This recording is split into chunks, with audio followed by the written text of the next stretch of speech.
On va accueillir notre premier intervenant. On le remercie de lancer cette plénière. Il va vous partager sa stratégie. C'est un acteur du retail et pas des moindres pour rester compétitif dans un contexte qu'on sait économiquement instable. Lui, c'est Étienne de Saint-Martin, Deputy Chief Information and Data Officer Auchan Retail France, que je vous demande d'accueillir sur scène, s'il vous plaît, sous vos applaudissements. Bienvenue. Bienvenue Étienne. Je vous en prie. Bonjour à tous. Merci beaucoup. Je suis ravi d'être avec vous. Samir était désolé de ne pas être finalement disponible ce matin. Il est au fond de son lit et il m'a demandé de le remplacer. Donc je vais essayer de faire aussi bien que ce qu'il a l'habitude de faire. Je viens vous parler d'Auchan. Auchan, c'est une entreprise qui est en plein retournement. Je pense que vous la connaissez tous au moins de nom. Auchan, c'est 10 ans de décroissance qui se sont terminés l'année dernière dans le cadre du retournement de l'entreprise qu'on a lancé. C'est une entreprise qui fait à peu près aujourd'hui un peu moins de 17 milliards d'euros de chiffre d'affaires en France. Et comment est-ce que la data et l'IA, et de manière générale la tech, sont intervenus? C'est un peu ce que je vais vous présenter aujourd'hui.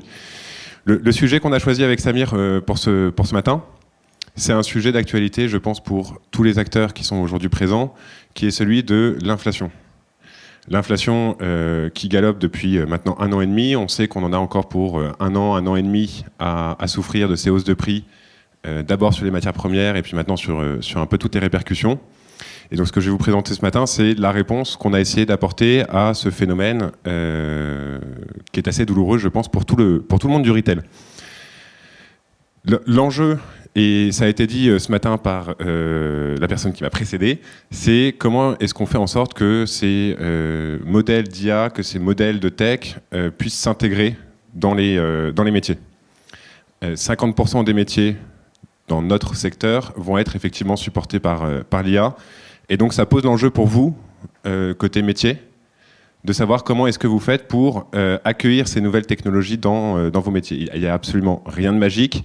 Et l'enjeu, c'est un véritable enjeu de transformation d'entreprise, de transformation de vos équipes, de transformation de votre manière de faire. On est à peu près au même moment qu'en 2000, quand le digital est arrivé, c'est-à-dire que les métiers sont en train de se transformer. On va avoir les mêmes métiers, mais la manière de le faire va complètement changer. C'est ce que je vais illustrer aujourd'hui avec cette petite vidéo sur ce que nous avons mis en place chez Auchan pour piloter nos prix grâce à l'IA. Le pilotage des prix, c'est quelque chose qui est extrêmement sensible, je pense que vous en doutez dans le retail, vous le savez au moins aussi bien que moi.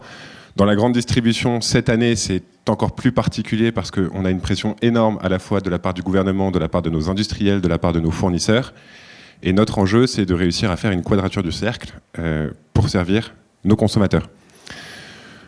Là-dessus, la réponse que nous avons apportée chez Auchan, c'est comment est-ce qu'on se maille avec le métier, comment est-ce qu'on met de l'intelligence derrière des algorithmes. Je pense qu'aujourd'hui, et ça a été encore une fois dit ce matin, et on y croit très fort, le fait de savoir développer des algorithmes, c'est pas quelque chose qui est très compliqué. Alors, effectivement, les ressources sont rares. Effectivement, savoir sur quel sujet travailler, c'est toujours sujet à arbitrage, sujet à priorisation, ce genre de choses. Mais c'est vraiment quels sont les métiers qui sont les plus appétents, quels sont les métiers qui sont les plus prêts à cette transformation. Et chez nous, on a travaillé avec les équipes du pricing. Et c'est les équipes du pricing qui ont guidé nos techs, qui ont guidé nos machine learning engineers pour mettre en place cette solution. Et cette solution, vous en voyez là l'interface qui s'affiche à l'écran, c'est une solution qui a été construite par le métier, pour le métier et avec des techs. Et j'insiste énormément dessus parce que tout ce qu'on a vu échouer sur le marché ces 3-4 dernières années dans les programmes de transformation qui sont drivés par l'IA, ça vient souvent du fait que le métier a tendance à se reposer sur des techs en se disant quelque part c'est un peu magique et les algorithmes vont réussir à reproduire ce que je fais. La réalité, c'est vraiment pour que ça marche, et on commence à le voir avec ChatGPT sur la qualité des prompts, sur la qualité de ce qu'on confie à une machine, c'est vraiment comment est-ce qu'on s'adapte à la réalité quotidienne du métier. Donc c'est ce qui est en cours de démonstration à l'écran.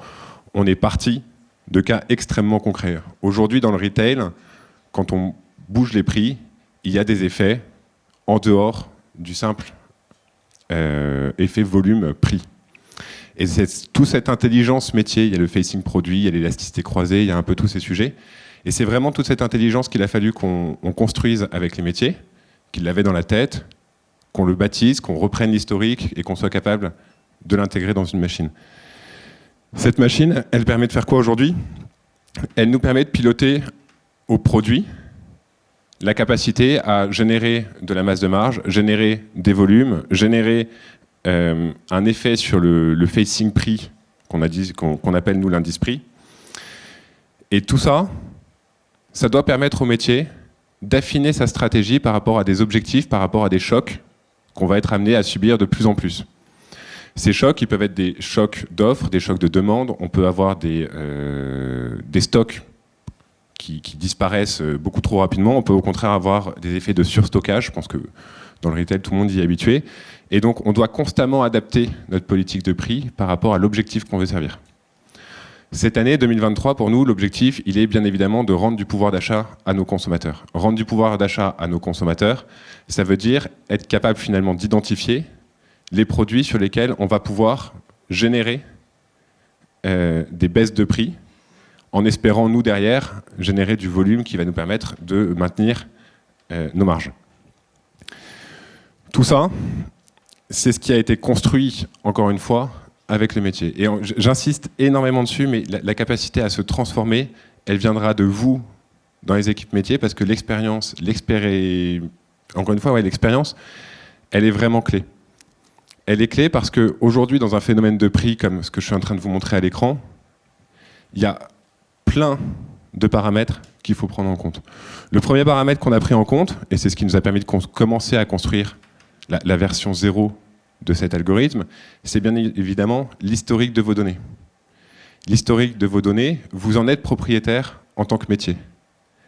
Et le fait d'en prendre conscience, le fait de se sentir responsable de ce que vous manipulez aujourd'hui dans vos outils d'analytics, dans vos outils de reporting, dans tous ces outils, c'est ce qui va permettre demain à des équipes techniques de s'en saisir pour être capable d'aller chercher des insights, d'aller chercher à construire des algorithmes et de pouvoir tout simplement commencer à travailler. Donc ça, c'est vraiment le premier point. C'est aujourd'hui prendre soin de ce qu'on produit et de ce qui est consommé par vos camarades qui sont autour de vous dans les autres métiers, qu'on soit dans les sales, dans le marketing, dans la politique de prix, dans le merchandising. Ça, c'est le premier effet. Le deuxième effet, c'est la connaissance que les métiers ont acquise. Elle est absolument clé parce que c'est ça qui va permettre de venir enrichir des algorithmes. La partie algorithmique, je ne vais pas du tout rentrer dedans ce matin, parce que, encore une fois, et je pense que c'est un peu l'enjeu de cette plénière et de ce qui a été dit ce matin, c'est de vous rassurer sur le fait que savoir coder des algorithmes, finalement, tout le monde saura faire. Alors, il y en a qui sont en retard, il y en a qui sont en avance, il y en a qui ont des gens plus créatifs que d'autres, mais finalement, toute cette partie-là, on va savoir le faire. En revanche, savoir quelle est l'information qui a un impact en dehors de l'écosystème pur de l'historique, là, pour le coup, on commence à rentrer dans une expérience que les métiers ont bâtie.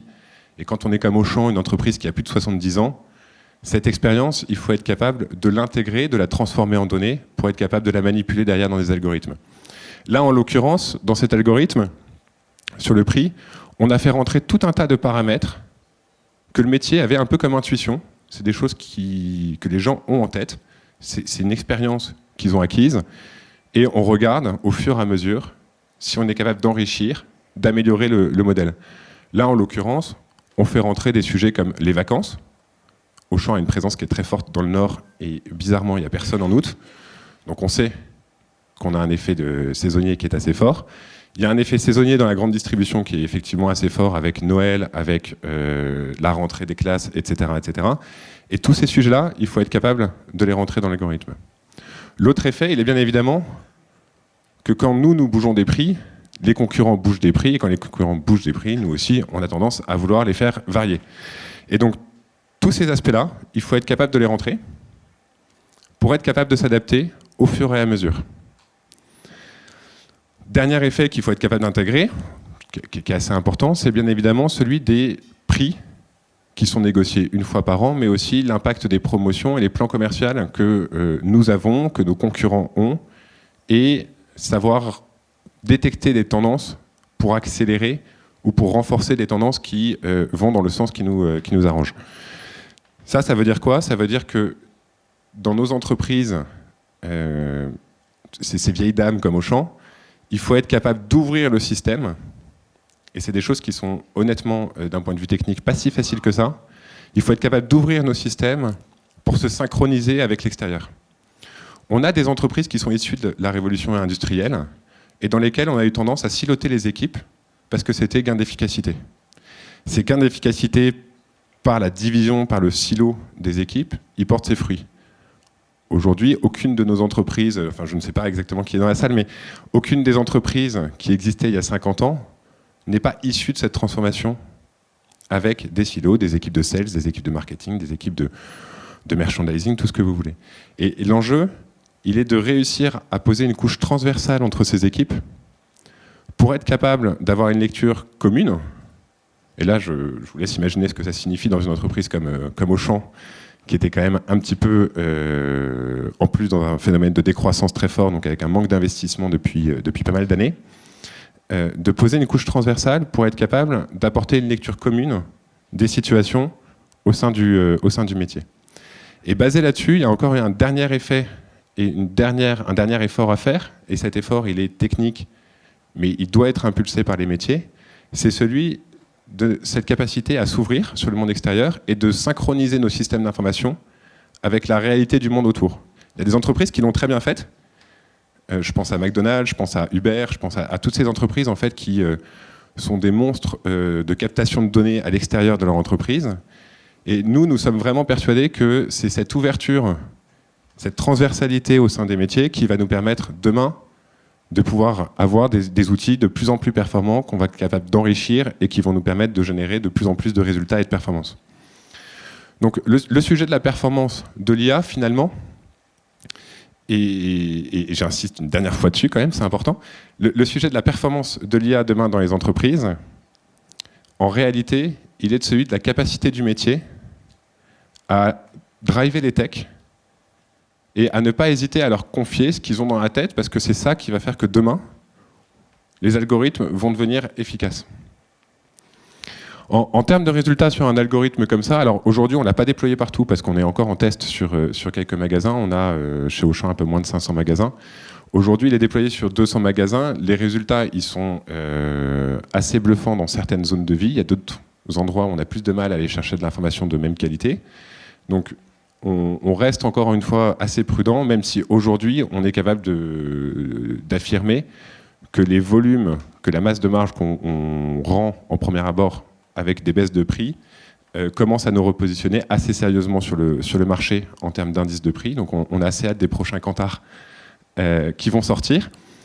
Et derrière, l'enjeu d'un tel outil, c'est de continuer à l'adapter au métier. C'est-à-dire que le métier a contraint la création de cet outil par sa connaissance, par la réalité opérationnelle qui est vécue. Cet outil, forcément, contraint le métier à rentrer dans un process auquel le métier n'était peut-être pas spécialement habitué auparavant. Et demain, l'enjeu, c'est d'avancer de concert, une fois qu'on s'est contraint l'un et l'autre, d'avancer de concert sur que doit devenir le métier du pricing à partir du moment où on est capable de construire des outils comme ça. Et donc là, on est vraiment dans cette politique avec nos camarades du pricing en ce moment chez Auchan, pour continuer à améliorer l'outil, aller chercher d'autres catégories, aller chercher d'autres territoires, de l'enrichir par exemple avec de l'essence, de l'enrichir avec de l'élasticité croisée. Tout ça nous permettant demain d'espérer pouvoir avoir un véritable outil d'aide à la décision qui ne va pas remplacer les équipes, parce que, encore une fois, il y a des phénomènes de choc, il y a des phénomènes qui sont, on va dire, irrationnels dans le monde du retail. Donc on va continuer à avoir besoin de nos équipes, bien évidemment, et de concentrer leur expérience sur la manipulation de tels outils. En revanche, ces personnes vont aussi apprendre de leur côté à travailler de manière beaucoup plus factuelle à l'aide de données. Et tout ça, j'espère, afin d'apporter de plus en plus de performance à l'entreprise. Voilà un peu près ce que je voulais vous partager ce matin, et je vous remercie de m'avoir écouté.